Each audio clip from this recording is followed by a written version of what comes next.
Okay, good morning, ladies and gentlemen. May I have attention, please? All quiet, please. Thank you. Just a reminder, we've got welcome back from our break, Thanksgiving break. I hope you guys had a nice break. We have a quiz on Wednesday, right, Aaron? On chapter 31 for you all. 30. And then keep in mind, we've got your history IA, first really good draft, not pretty good draft, really good draft, is due on the 18th, which is, yeah, so the 18th, yeah. So it's actually, let me look at that one. That's a green day, so yeah, you guys can actually bring it with you. I'll have that, I'll put a reminder up there. I want it physically printed out. Handed it to me. There's a lot of information in there. The guts of it is 1,500. Actually, yeah, about 1,500 words. And then there's 1,300. Yeah, actually, 1,300. The guts of it. Shh. And Danton, you can hear me better if your mouth is not engaged at the time. The opening section, as you guys know, 400 for the opening section. The last section, about 500, give or take. That's going to be due on the 18th, so bring that physically with you.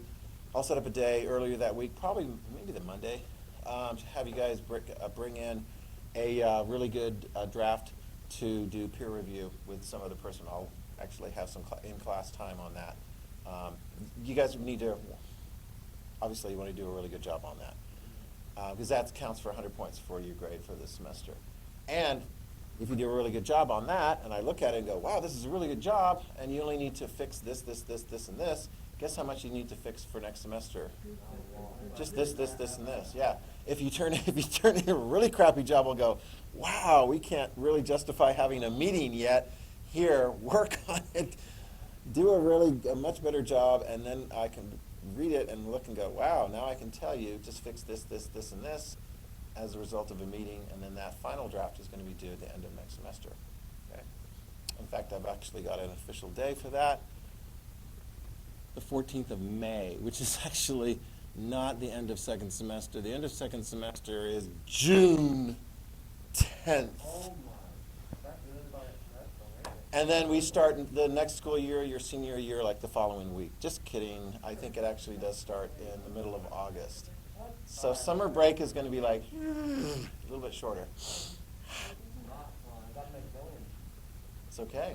Yeah. But actually, one nice thing is that, and actually that would be good if we can get started next year on time, because IB exams are in May. So actually this year's seniors are under the crunch a little bit because they got started, 3 weeks later, but the IB exams are exactly when they are.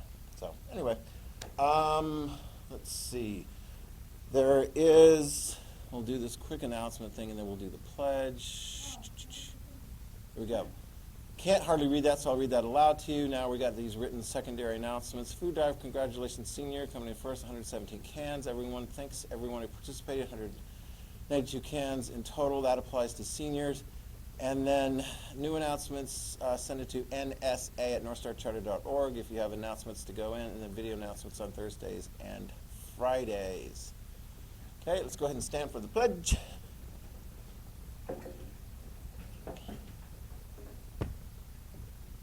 Ready, begin. I pledge allegiance to the flag of the United States of America and to the republic for which it stands, one nation, under God, indivisible, with liberty and justice for all. Okay. Good. All right, here we go. You guys ready? All right. Where last we left off, we were talking about World War I. Ready? Okay. And civilian casualties. This is very interesting because I know, and some people have asked me, some of you guys gotten wind, that it looks like there's going to be a bit of a change in the schedule. I think there's some teachers in particular that want to have opportunities to just kind of like catch up and get ahead and get organized and have opportunities for meetings with students, particularly those who are like the at-home students, of which there's not as many for the 11th grade now. It's quite a few for the seniors and for the 10th grade. So it looks like it's going to be a Monday I know the question is when that's going to go into effect. I think, I'm waiting for something official, but I think it might be as early as right after break. So in which case then, you guys would be here. Anybody know? Wednesday, Friday, yeah. I don't know. I'm not in charge of that. So I think, yeah, we'll just keep on keeping on Wednesday and Friday. Although it's interesting because, oh my gosh, it took a lot of time to do all the meetings with you guys after school and with the seniors after school, and I'll have a whole bunch of other meetings. Although next semester I'll be able to have, probably I'll set those up on the Monday. And we'll either do those Zoom, or if you prefer, face-to-face is actually, usually works out pretty well. I mean, you guys are, let's put it this way, the people who are coming to school physically are taking a little bit more chances, I suppose, and because you really want to have that face-to-face interaction. And I put that very, very highly. I know I'm looking at it as like, oh, wow, I'd lose another half a day. Because, yeah. And I'm still trying to get everything going in. I'm like, well, what should I do? Should I do like half of the time that I have with you guys as far as Zoom lessons? And I'm thinking, I don't think you guys would probably like that. How many of you guys would like to have half of our time together be on Zoom lessons? How many of you guys would prefer that the time that we have together is physically together like we have been here? All right, so the challenge is there is it's going to be a little bit less. Yeah, we'll just keep on keeping on. We'll just keep on keeping on. And actually, one of the big things that we're really in good shape on is the IA. All right, how many guys have got a topic? Yeah. Everyone. How many guys have got a question? Yes, we've had a meeting. How many of you guys have got some pretty good resources to go to? You feel like you got some pretty good sources, yeah? How many of you guys have got like a pretty good start on like the guts of it, right? And actually, one of the things we all walked out of in our meetings, I think with maybe one exception, is a real clear idea of like what goes into section 1, section 3, and then a nice little outline of how section 2 will come.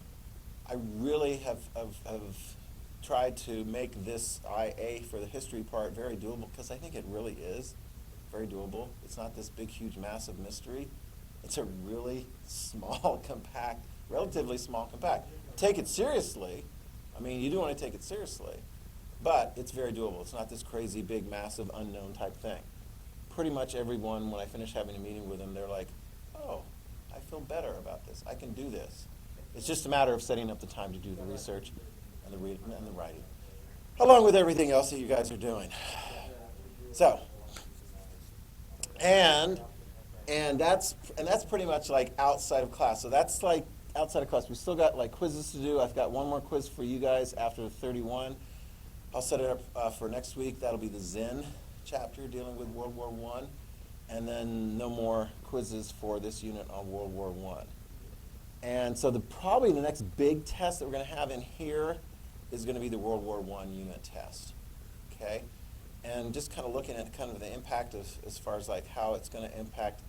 The next unit traditionally is the Mexican Revolution. I'll have to look and see if we've got time for that in the midst of everything else that we've got going on and the reduced amount of time we have for second semester. But I think we're going to be in good shape. We'll just keep on keeping on. For me, it's a good question. For me, I have it set up at the end of the semester. January 22nd. Yes. January 22nd. Danton, that's a very good question. Shh. All of you should ask that question of all of your teachers. When is your final? Because they're split. Some of them are going to be within literally a couple of weeks from now. So find out in your class. Yeah, some of them will be before break. Yeah, exactly. And you don't have to remember everything for the semester over the Christmas break. Okay? Yeah. There's just what? We've worked on this. Oh my gosh, you know how many conversations I've had? It's like rebuilding the trust with all of my lovely students. I don't know if I've had any conversations with you guys, though. Yeah, don't. Don't. In your life, it's best, yeah, the temptations are there. I mean, hello. Yeah, it's just like avoid it. All right. Because otherwise it could be disaster, like World War I. Yeah, there we go. I think last time we left off, we were talking about civilian casualties. Write this down if you haven't already. Not as many in World War I as you sometimes see in wars that kind of ravage. Old-fashioned wars, you would have like armies ravaging through this way and that way. So having said that, you can write this down. What do you think? Eastern Front or Western Front are there going to be more civilian casualties because that's where a lot of fighting is taking place? Why would you say Eastern Front?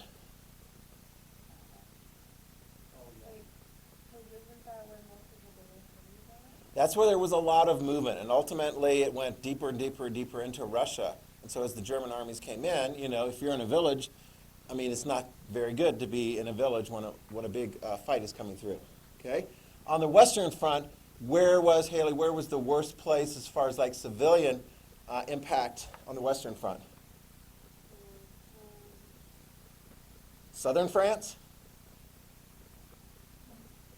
Was there fighting in Southern France? How about Northern France? Yes, and Belgium. Yes, so if you were in those there, I mean, like, what if no man's land went through your village? I mean, your village essentially would cease to exist. Yeah, I mean, if you were still living, you wouldn't still be living there. You would have abandoned it. You would have headed, if you were French, you probably would have headed south toward Paris, looking for some, like, safety, to do the best situation. Now, this is an example. We've already covered this. This is an example of civilian casualties, and it's a bit of a precursor of what's going to come in World War II. This floating airship, what's it called? A Zeppelin, or a dirigible. Yeah, the Germans will call it a Zeppelin, and it is flying over London, and because it has the capacity to carry a fair amount of cargo, they drop bombs on London. Is this going to be a very effective way of attacking the civilian population of London? No, because why? Yeah. And I think I've got some of the image from earlier. If you have an aircraft flying up there, it's going to take it out. Yeah, that too, yes. All right, now, there are other civilians that are taken out. Let's get into the details of this one, because this is not very pleasant. Write this down. The Germans send out warnings to anyone who would board a passenger ship going across the Atlantic Ocean from typically the United States, say New York Harbor, over to Britain. Okay? They would give the warnings. And, of course, some people would look at that and go, well, that's awfully mean. What would the Germans be doing thinking of sinking passenger ships? Do the Germans want to kill passengers, U.S. and British passengers going across the Atlantic? So, Danton, why would the Germans issue that warning? Because what if they're smuggling? Really? Is there other cargo that can be killed besides passengers? Yeah. Yes, and in fact, that's what the Germans were saying. So this is an interesting one because the Germans ultimately did sink the Lusitania in 1915. And they took a really big propaganda hit. I mean, this is the New York Times. Lusitania sank by submarine, probably 1,200 dead. Twice more torpedoed off the Irish coast, sinks in 15 minutes. There's not much chance to get off that boat. And so this is a terrible, terrible thing. Is there anything in there about the cargo? No. Did the people who got on the ship sign a waiver saying, you need to be informed that there is a possibility that there is cargo that could be helpful to the British war cause, in fact, maybe even munitions and so forth?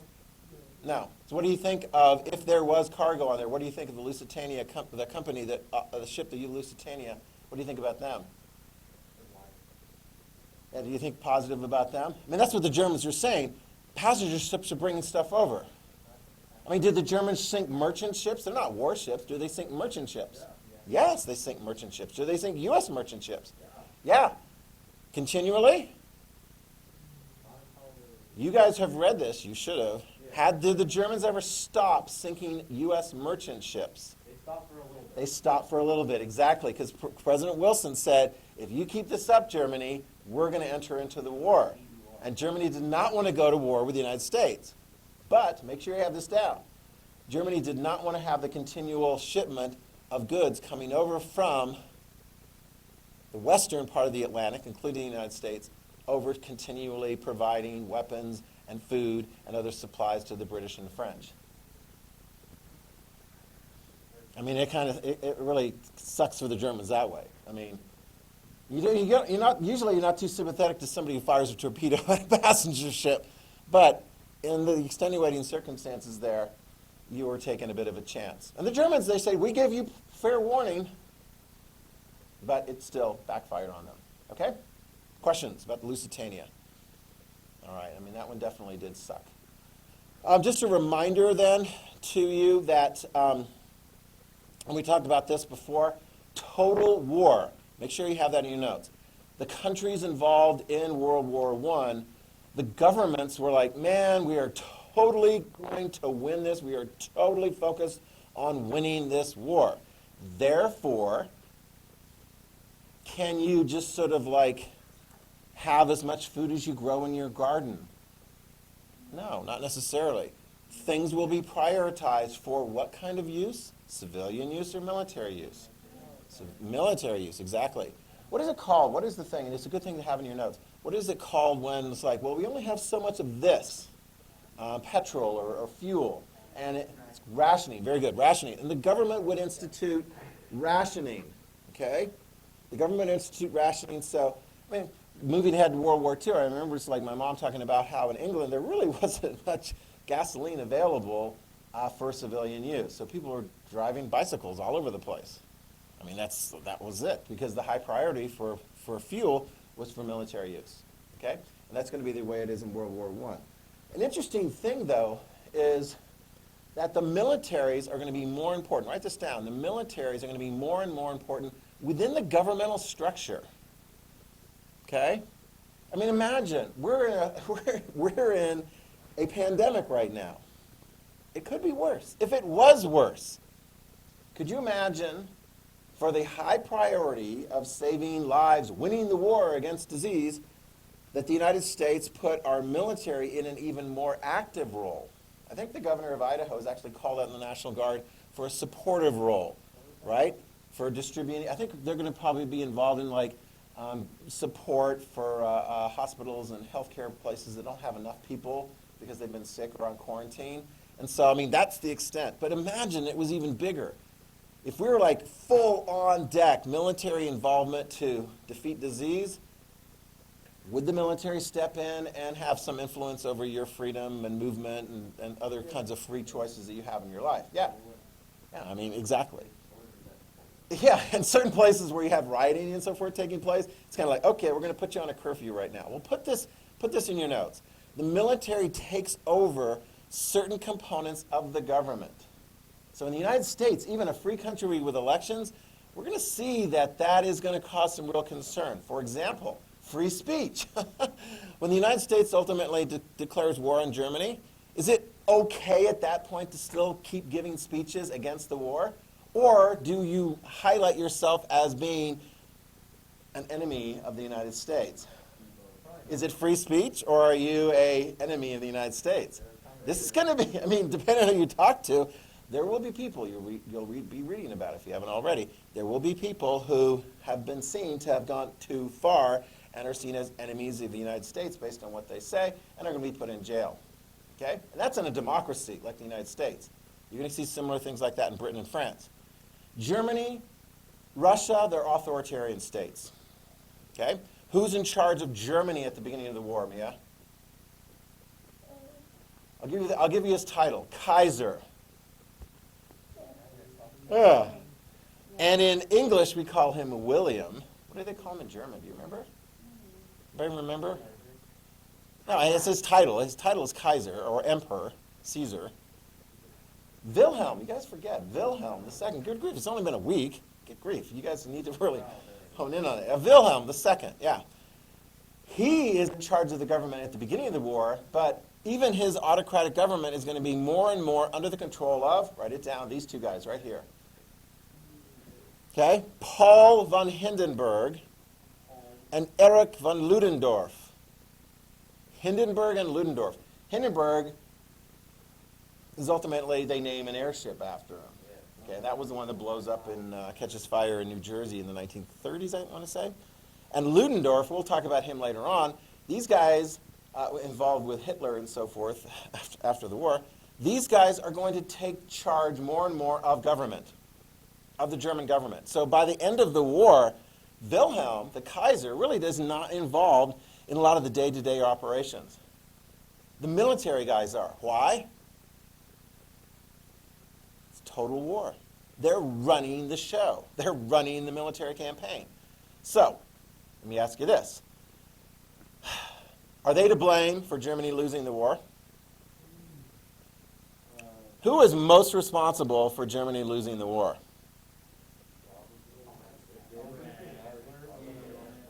What have we learned so far? Let me see. The Germans lost the war because what? They lost a lot of territory? No, they're starving to death. Why are they starving to death? Why aren't they getting all the supplies they want to pay for? The British fleet, thank you very much. The blockade, right?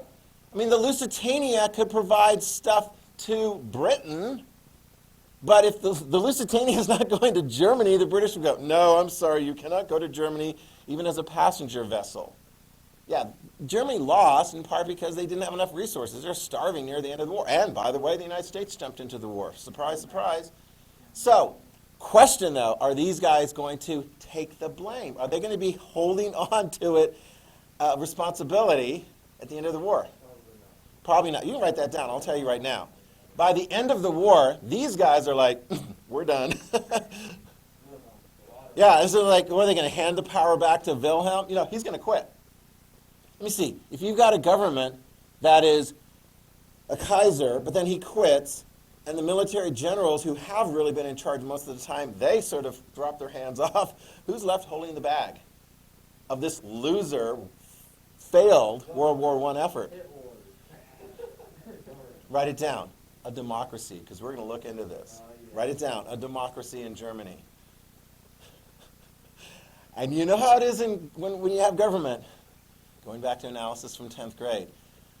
A government is considered legitimate if it can provide for domestic security, national security. Oh, whoops. The early stages of democracy in Germany, will they be able to provide for national security? No. Will it take deep root in Germany? No. Guess who's going to walk around and go, I'm going to make, pardon the expression, I'm going to make Germany great again in a really warped, fanatical sense? Hitler. And will the German people literally hand him power in an election? Yes. Will they mind terribly enough to stop it when he says, no more elections, I'm in charge? I'm going to go back to the good old German autocratic method? Yeah. Or are there going to be enough people going, no, we really want democracy. It served us so well. Yeah. So who's to blame in part for the failure of democracy in Germany? Well, Hitler. We'll give him a lot of, blame. But also these guys.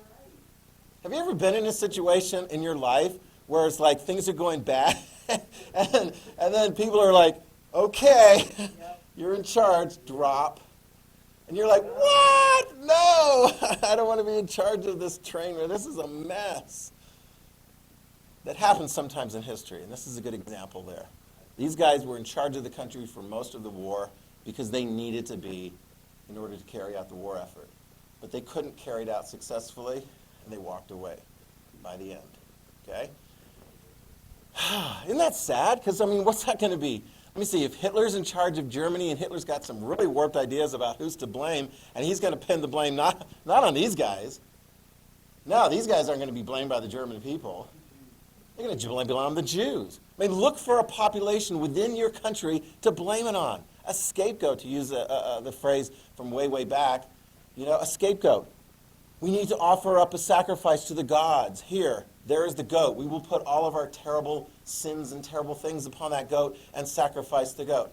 Who is going to be the scapegoat for the German calamity? The Jewish people. Who is going to be, we have to get to propaganda. Who is going to be hold on to that question. Who is going to be carrying the blame for Turkey's role in World War I? Propaganda, before we get to that, because we're going to see, it's like, let me see. Oh, Armenians. Oh, darn it. Shoot. Yeah, after we get through propaganda, we're going to talk about Armenian genocide. You're like, oh, genocide.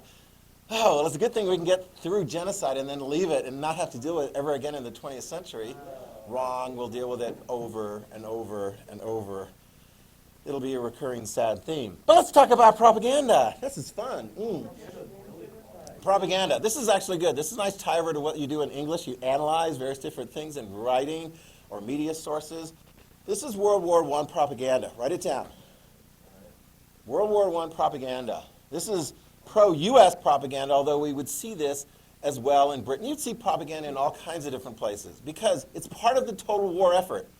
The governments are trying their best to get the people to do everything they can for the winning cause. Get the right mindset. Think of winning. Think of sacrificing. Donate money to the cause.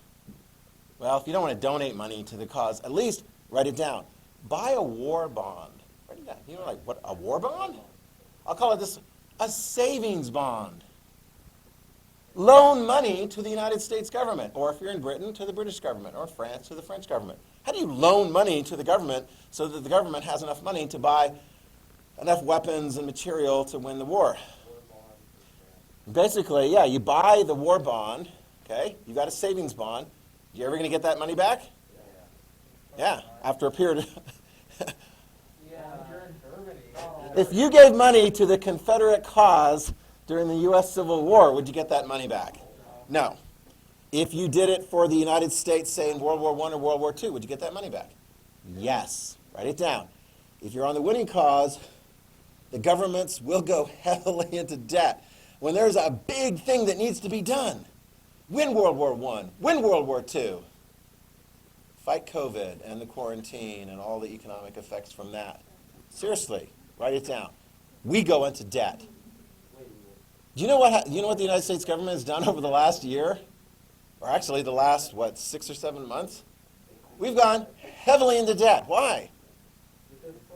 We got a war to win. We want to beat COVID and not hurt our economic situation. Shh. How many of you guys know people that have received money from the United States government in the form of, everyone's got, who's a taxpayer got a check. And if you're a business and you were needing some assistance, you got a check. I didn't get a check. Well, don't talk to me. So the money is being borrowed, and of course, if you win, write this down, if you win and your economy recovers, then you can pay off or pay down the debt. I dare say that when you guys graduate from college and you got so much great income potential and also a lot of debt, I wonder if you'll ever completely be out of debt. Because you got income potential, now you got a job, you got income, and then you got a house. Oh, I need a house and a car. I dare say not too many of you guys, if at all, are going to be able to buy a house full on cash, pay for the whole thing. You're probably going to go into a mortgage, right? And the bank will loan you the money because you got a job, and you got capability of making money. You'll be able to pay off the mortgage or the car loans and things like that. Can the United States pay for these things? I hope so. All right, so one of the things they do is to really get you motivated. All right, here we go. Uncle Sam, motivation. Join the military. Don't make us come and get you through a conscription, the draft, right? It's much better if people come voluntarily. And in fact, here, how about this one? This is so sexist. This is like gender shaming.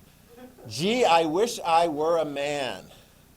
I joined the Navy. And this happened in Britain, the United States, France, others. Women will look around and see young men who were of age to be in the military, and they would shame them for not being in the military. Of course, ironically, there were some who maybe had been in the military and they were no longer serving because they had suffered from shell shock, right, or some other kind of disability and so forth. Probably if you're you probably want to walk around in your uniform if you had been in that situation, if you'd been relieved of military service. Anyway, this tells you, we've talked about this before, what roles could the women play in the military? Could they hold guns, weapons? No. Could they serve as nurses and ambulance drivers? Yes, of course. Okay. Yeah, hello. Could the United States have won World War I without women? No. Britain? No. France? No. Guess what women are going to get after World War I from Britain, France, and the United States?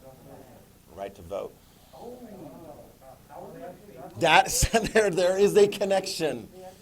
Mm-hmm. Women are like, yeah, we helped you win your war, boys. Time to finish this suffrage issue. Okay? Now, you want to make the fight worth fighting. So, danger. How do you characterize the enemy? If the enemy does something bad, how do you characterize it? Do you use it as an opportunity? Yes. Did Germany invade neutral Belgium? Yes. Is that a propaganda opportunity for the British, the French, and the United States? Yes. Write it down. Yes. So, what do you say in your propaganda? Well, the Germans attacked Belgium because if they'd attacked directly against France, it would have been a lot harder for them. That would have been really stupid. So they might as well have gone up against the Belgians. I mean, they speak French anyway. Is that good enough? No. You play it up. Here's the danger, though. Write this down. If you play it up too much, it might backfire. Here is look at it, it's buy bonds, Fourth Liberty Loan. I think this is British. Remember Belgium. The British are trying to remind the British population that this is a cause worth fighting. And they really need to do that because after a while, I mean, how many months are you at war as Britain when things are going really well? And everyone's motivated to fight before the fight is over because it's going to be over by Christmas. I mean, once you get into the reality of what World War I is like, you're going to go over to the front lines and you're going to be blasted. And then, if you survive all that, you get to charge the enemy and get shot down in no man's land. So there's a real motivation. It's kind of like, write this down, they have expanded it and taken full advantage. What's going on in this picture right over here? What's this person right here? A man with a spiky hat. What military is? German. Why did Germans have spiky hats at that time? It was an archaic thing from like the early, I mean literally like Middle Ages. No, you don't attach that. You don't do that. You don't do that because otherwise, after you stick him, you're like, I'm going to hit you. I mean, that doesn't make sense. Yes, it deflects the swords. I'm like, really? How often in modern combat is someone going to come with you with a sword and go, well, a good thing I got my spiky hat on because that's going to deflect the sword off to the side. I mean, it's like, trust me, the Germans don't do that by World War II. They got much more practical helmets and so forth. But anyway, so we got the German soldier here. Raise your hand if you can identify the other figure in the poster. That is a female, fully grown? No. Female girl. And is he walking her kindly across the street in order so that she's safe? What's going on there? No, seriously, write it down. There is not much left of the imagination here. I mean, I suppose if they actually showed the rape taking place, you would go, wow, this is not safe for little children. But the implication is clear. Write that down. Write it down. In the propaganda, the Germans are accused of horrific crimes against large numbers of Belgians, civilians. Now, did Germans attack civilians? Yes. Were some of their attacks justified? If you're a German unit walking through a Belgian village, and a Belgian from a building snipes and takes out one or two of your people, are the Belgians civilians or the Belgians military? They're guerrilla fighters, all right? Here's the nature of guerrilla warfare is you don't want to be seen. So then they go and they're like, knock, knock. Was there a sniper in your room? No? Okay, thank you very much. Thank you kindly for cooperating with this. Knock, knock. I mean, that's not how it's going to work. What do the Germans do sometimes? The Germans sometimes would gather up lots of civilians and kill a bunch. As an example, don't let this happen to us. Got that? So, did they do as much as they were accused of? That's the question. Because here, look at it. This isn't even subtle. You still got the helmet, but now the German soldier is a beast. It's almost like King Kong or something. And the female is like clearly in danger of terrible things happening to her. Destroy this mad brute. Enlist. The propaganda, write it down, the propaganda against Germany was very strong, and they would point out things like Belgium. You would point out things like the Lusitania. You would talk about all these horrific things that the Germans were doing. Was it as true to the extent that it was claimed? Write it down. After the war, write this down. This is important. After the war, when things clear up, because in the fog of war, you got this, that, and so forth, you got accusations flying this way and so forth, we can't get the reporters in to find out what's actually going on in Belgium because there's a war going on. And then after the war, you get in, you look around, and you're like, okay, this and this, but it didn't happen as much as was claimed. Write that down. It did not happen as much as was claimed. Do you know people that exaggerate? Yeah, yeah. Do you trust their reporting on the circumstances? No. If somebody were to come up to you and go, oh my gosh, that is the biggest thing ever, you discount that from the biggest thing ever to maybe a little bit more than on average on a day? Yeah. I always believe It's like the worst example is Peter and the wolf, right? So you got Peter who cries wolf. Peter's like, help, there's a wolf. And then villagers come and they try and help him out. And they look around, they're like, there's no wolf. And Peter's like, oh. Right. And then he does it again. And they come to his aid. Oh. And he does it a third time. Actually, there's actually really a wolf the third time. And the villagers do not respond. Why? all the sheep And then he gets and home. then she gets married. Yeah, exactly. You learn the lesson. So here's a lesson, because this is important. Write this down. Was Germany as bad as was claimed during World War I? No. Are there any implications as a result of all that propaganda use by the governments of Britain and France and the United States? Are there going to be things that will be claimed of the German military during World War II? What will be claimed of the German military during World War II?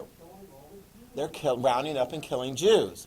Is Germany open itself up during World War II to investigative reporting by all of the major news media outlets from Britain and France? And so here's the deal. Write this down. In World War II, anticipate this. In World War II, there will be a lot of skepticism that the Holocaust was really taking place when it was taking place. Because people would say, all those things were claimed of Germany during World War I, and it didn't turn out to be quite as true. You always have to be careful about that, because your integrity matters a great deal, doesn't it, Aiden? You might joke about, integrity. Forget integrity. I've got accomplishments to try and get in the short term. I need people to buy bonds, anything. The ends justify the means, man. We need bonds, otherwise we're going to lose this war. We can lie through our teeth, because there will be a payback. And the payback ultimately after World War II is, was there evidence that the Jews were being... Yes. When did that evidence really come fully to light? When Germany was occupied, and we looked in and we're like, oh my gosh, because literally we had people going into concentration camps. I remember there was a woman close to our family who was a British nurse, and she was part of the group that liberated Bergen-Belsen. Yeah, and saw starving Jews here, there, and everywhere, dead corpses everywhere, and so forth. And so it's kind of like today, if somebody says, I'm a Holocaust denier, that never took place. In some countries, you could go to jail for that. In America, you're just laughed at and told, you're a stupid person. How could you say such a thing? Because who actually accumulated most of the evidence that the Holocaust was actually taking place? Germany, because Hitler wanted to make sure that his people out in the field were doing the job that he wanted them to do. So they filed plenty of reports, plenty of visual, photographic evidence, and so forth. It happened. But the problem was, while it was happening, people were skeptical of that it was happening. Why? Because they didn't trust their government. Why? Because sometimes the governments exaggerate the claims. Don't be an exaggerator, because then people will look at you later on and go, I don't know if I can trust that person as far as I can throw them. I don't know that I can trust their word. It's bad if it's an individual. How many of you guys know people in your life that are like, I don't really completely trust what words that come out of their mouth. All right, but that's an individual. When it's your entire government, That's a problem. Integrity of government is a very, very important thing to have. Turkey, write this down. Turkey is one of the central powers. Turkey is, the Ottoman Empire has lots of different people living within the Ottoman Empire. Okay? It's not just Turks. To the southeast, we're going to see, and we'll talk about them more later, Arab people. When the Ottoman Empire was really big and it controlled a lot of Southeast Europe, they had Greeks, Bulgarians, Serbs, all kinds of different people. But most of them had broken free and established their own countries. But within the Ottoman Empire, right in this region right here, were a group of people known as Armenians. Write this down. Armenians. They're not Turks, but they've lived there for a long time. They're not Turkish.